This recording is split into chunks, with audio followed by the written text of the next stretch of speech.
नमस्कार, Avon news TV में आप सभी का स्वागत है। मैं हूं आपके साथ साक्षी वर्मा। चलिए शुरुआत करते हैं कुछ खास खबरों के साथ। प्रधानमंत्री मोदी ने सोशल मीडिया पर मंत्री राज्यवर्धन सिंह राठौर द्वारा किए गए फिटनेस चैलेंज में हिस्सा लेते हुए एक वीडियो ट्विटर पर शेयर किया है। इस वीडियो में पीएम मोदी एक्सरसाइज और योगा करते हुए नजर आ रहे हैं। आपको बता दें कि कोहली ने 23 मई को एक्सरसाइज का एक वीडियो शेयर करते हुए अपनी पत्नी अनुष्का शर्मा, क्रिकेटर महेंद्र सिंह धोनी और पीएम नरेंद्र मोदी को फिटनेस चैलेंज दिया था।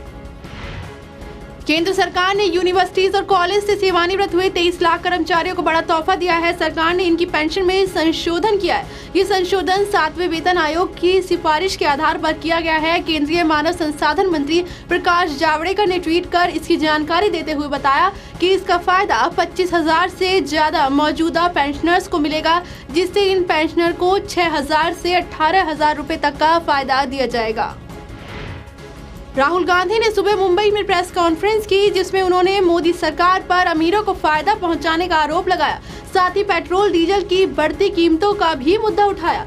कुल 2.5 मिनट की प्रेस कॉन्फ्रेंस में राहुल गांधी ने 2019 के आम चुनाव में महागठबंधन की जरूरत पर बात की। उन्होंने कहा कि देश में महागठबंधन की भावना है और पूरा विपक्ष प्रधानमंत्री बीजेपी और आरएसएस के खिलाफ खड़ा हो रहा है। उन्होंने कहा कि ऐसी भावना केवल नेताओं में नहीं बल्कि जनता में भी है। फिटनेस चैलेंज के तहत प्रधानमंत्री मोदी ने अपना वीडियो जारी करने के साथ ही कर्नाटक के मुख्यमंत्री एचडी कुमारस्वामी को नॉमिनेट किया। इस पर कुमारस्वामी ने पीएम का धन्यवाद किया है। कुमारस्वामी की ओर से ट्वीट कर कहा गया है कि मैं काफी खुश हूं कि आपने मेरी हेल्थ के बारे में चिंता व्यक्त की। मैं जानता हूं कि फिजिकल फिटनेस जिंदगी का अहम हिस्सा है। साथ ही लिखा कि मैं अपने राज्य के फिटनेस और विकास के लिए काफी चिंतित हूं और आपकी सपोर्ट की अपेक्षा रखता हूं। 2019 के चुनाव को देखते हुए बीजेपी ने कार्यकर्ताओं को तैयार करने के उद्देश्य से पंडित दीनदयाल उपाध्याय प्रशिक्षण अभियान की शुरुआत की है। बीजेपी अध्यक्ष अमित शाह ने बीजेपी मुख्यालय में इस कार्यक्रम की शुरुआत करते हुए पुस्तिकाएं भी जारी की। इस कार्यक्रम का उद्देश्य बीजेपी के ऐसे कार्यकर्ताओं को तैयार करना है जो देश भर में लोगों के बीच जाकर सरकार की उपलब्धियों के बारे में जनता को बता सके और उनको पार्टी के साथ जोड़ सके। दिल्ली की आप सरकार और उपराज्यपाल के बीच लंबे वक्त से चली आ रही खींचतान अब बयानबाजी के बाद सीधे एलजी दफ्तर तक पहुंच गई है। मुख्यमंत्री अरविंद केजरीवाल ने 3 मंत्रियों के साथ सोमवार से अपनी मांगे ना पूरी होने का दावा करते हुए उपराज्यपाल के दफ्तर में धरने पर बैठे हुए हैं, जिनमें से सत्येंद्र जैन और मनीष सिसोदिया ने अब भूख हड़ताल शुरू कर दी है। प्रवर्तन निदेशालय ने एयरसेल मैक्सिस डील से जुड़े मनी लॉन्ड्रिंग के मामले में पूर्व वित्त मंत्री पी चिदम्बरम के बेटे कार्ति चिदम्बरम के खिलाफ पटियाला हाउस कोर्ट में चार्जशीट दायर की है। चार्जशीट में कार्ति चिदम्बरम के खिलाफ भ्रष्टाचार अधिनियम के तहत आपराधिक साजिश रचने का आरोप लगाया गया है। इस चार्जशीट में कई बार पी चिदम्बरम का भी जिक्र किया गया है। चार्जशीट के मुताबिक इस मामले में ईडी ने कुल 1,16,09,380 रुपए जब्त किए हैं। कर्नाटक में एक बार फिर से बीजेपी को करारा झटका लगा है। राज्य के जयनगर विधानसभा सीट पर हुए उपचुनाव में बीजेपी को मात देते हुए कांग्रेस ने जीत दर्ज की है। कांग्रेस उम्मीदवार सौम्या रेड्डी ने 2,889 वोटों से जीत हासिल की। बीजेपी उम्मीदवार की मौत हो जाने के कारण पिछले महीने राज्य में 12 मई को हुए विधानसभा चुनाव में इस सीट पर वोटिंग नहीं हुई थी। जीत के बाद सौम्या रेड्डी ने कहा कि उन्हें इस चुनाव में विपक्षी पार्टी के लोगों का भी सहयोग मिला है। उत्तर प्रदेश के पूर्व मुख्यमंत्री अखिलेश यादव के सरकारी बंगले के विवाद में अब प्रदेश के गवर्नर राम नाईक भी कूद गए हैं। राम नाईक ने सीएम योगी आदित्यनाथ को चिट्ठी लिखकर कहा कि वो इन इमारतों की देखरेख का काम टैक्स देने वालों के पैसों से होता है, इसलिए जिसने भी ये किया है उस पर कार्रवाई करनी चाहिए। आपको बता दें कि पिछले दिनों यूपी के पूर्व मुख्यमंत्री अखिलेश यादव के सरकारी बंगला खाली करने के बाद इस पर विवाद शुरू हुआ था।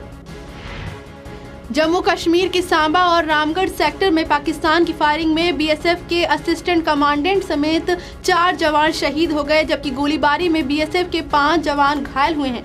बताया जा रहा है कि पाकिस्तानी रेंजर्स ने देर रात एक बार फिर से सीज फायर का उल्लंघन किया और भारतीय चौकियों को निशाना बनाया। बीएसएफ की ओर से भी पाकिस्तानी गोलीबारी का मुंह तोड़ जवाब दिया गया। आध्यात्मिक गुरु भय्यूजी महाराज ने बुधवार को खुद को गोली मारकर खुदकुशी कर ली, जिसके बाद उनका शव आज सुबह इंदौर में उनके घर पहुंचा। उनकी मौत से पूरा परिवार शोक में है।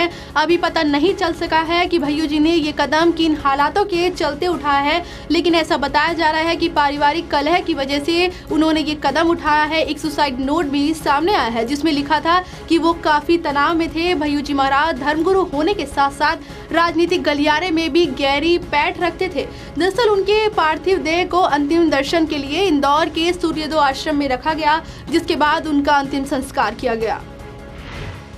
हमारे संवाददाता दीपू शर्मा ने बताया कि भटिंडा के गांव मलूका में निर्मल सिंह अपने खेत से काम खत्म करके घर लौट रहा था। रास्ते में ही दो अनजान लोगों ने उस पर गोली चला दी, जिसके चलते गांव में सनसनी फैली हुई है। जानकारी देते हुए पुलिस ने बताया कि मामला सामने आने के बाद बयानों के आधार पर कार्रवाई शुरू कर दी गई है। मामला की होया सी? मामला जी रात आਉਂਦਾ ਸੀ। हाँ ठीक है जी। फिर फोन करके आਉਂਦਾ ਸੀ, ਤੁਰੇ ਆਉਂਦਾ ਸੀ। ਇਹ ਜਦੋਂ ਹੁੰਦਾ ਸੀ ਇਹ ਅੱਗੇ ਜਦੋਂ ਇਹ ਆਇਆ ਮੋਟਰਸਾਈਕਲਾਂ ਨੇ ਮੂਹਰੇ ਕੱਢਿਆ ਜਦੋਂ ਤੇ ਪਿੱਛੇ ਆਉਂਦੇ ਨੇ ਇਹਦੇ की कारण सी गोली चलाने ਦਾ? गोली मारन ਦਾ ਕੀ ਕਾਰਨ ਸੀ? ਕੋਈ ਜੀ ਗੱਲ ਤਾਂ ਇਹ ਨਹੀਂ ਪਤਾ ਕੀ ਕਾਰਨ ਕਾਹਤੋਂ ਮਾਰੀ ਇਹਨੇ। ਕਿੰਨਾ ਨੇ ਮਾਰੀ ਹੈ ਗੋਲੀ? ਆਏ ਨਹੀਂ ਪਤਾ ਜੀ ਕਿਹਨੇ ਮਾਰੀ ਰਾਤ। ਮੇਰਾ ਨਾਮ ਜਤਿੰਦਰ ਸਿੰਘ ਮੈਥੂ ਹੈ ਜੀ। ਇਹ ਮਾਮਲਾ ਕੀ ਹੋਇਆ ਜੀ? ਮਾਮਲਾ ਹੈ ਮਲੂਕੇ ਪਿੰਡ ਦਾ ਜੀ। ਹਾਂ ਇਹ ਮੁੰਡਾ Nirmal Singh son of Major Singh, ਹਾਂ ਇਹ ਮੇਰੇ ਨਾਲ ਖੇਤੀ ਦਾ ਕੰਮ ਕਰਦਾ, ਕਾਰੋਬਾਰ ਮੇਰੇ ਨੌਕਰ ਲੱਗਿਆ ਹੋਇਆ। ਹਾਂ ਇਹ ਖੇਤੋਂ ਆ ਰਿਹਾ ਸੀਗਾ ਆਪਣਾ ਪਨੀਰੀ ਵਗੈਰਾ ਨੂੰ ਪਾਣੀ ਲਾ ਕੇ। ਸ਼ਾਮ ਨੂੰ ਤਕਰੀਬਨ ਕੱਲ 7 ਤੋਂ 7:30 ਪੌਣੇ 8 ਦਾ ਟਾਈਮ ਸੀਗਾ ਤੇ ਰਾਸਤੇ 'ਚ ਇਹਨੂੰ ਦੋ ਬੰਦੇ ਖੜੇ ਹੈਗੇ ਮੋਟਰਸਾਈਕਲ ਲਾਈ। ਇਹ ਜਦੋਂ ਉਹਨਾਂ ਦੇ ਕੋਲ ਦੀ ਲੰਘਿਆ ਇੱਕ ਨਿਰਮਲ ਸਿੰਘ ਨਾਂ ਦਾ ਬੰਦਾ ਦਾਖਲ ਹੋਇਆ। Nirmal Singh son of Major Singh Mazhabi Sikh ਪਿੰਡ ਮਲੂਕਾ ਦਾਖਲ ਹੋਇਆ ਹਸਪੀਟਲ 'ਚ।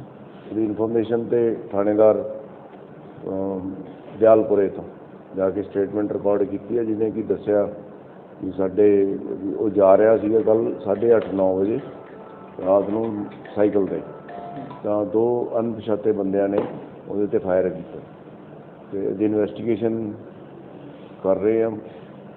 ਅਕਿਊਜ਼ ਦਾ ਪਤਾ ਨਹੀਂ ਆ, ਕਾइंड ऑफ ਵੈਪਨ ਅਜੇ ਐਗਜ਼ਾਮੀਨੇਸ਼ਨ ਤੋਂ ਬਾਅਦ ਪਤਾ ਲੱਗੂਗਾ ਕਿ ਇਹੋ ਜਿਹਾ ਵੈਪਨ ਸੀ।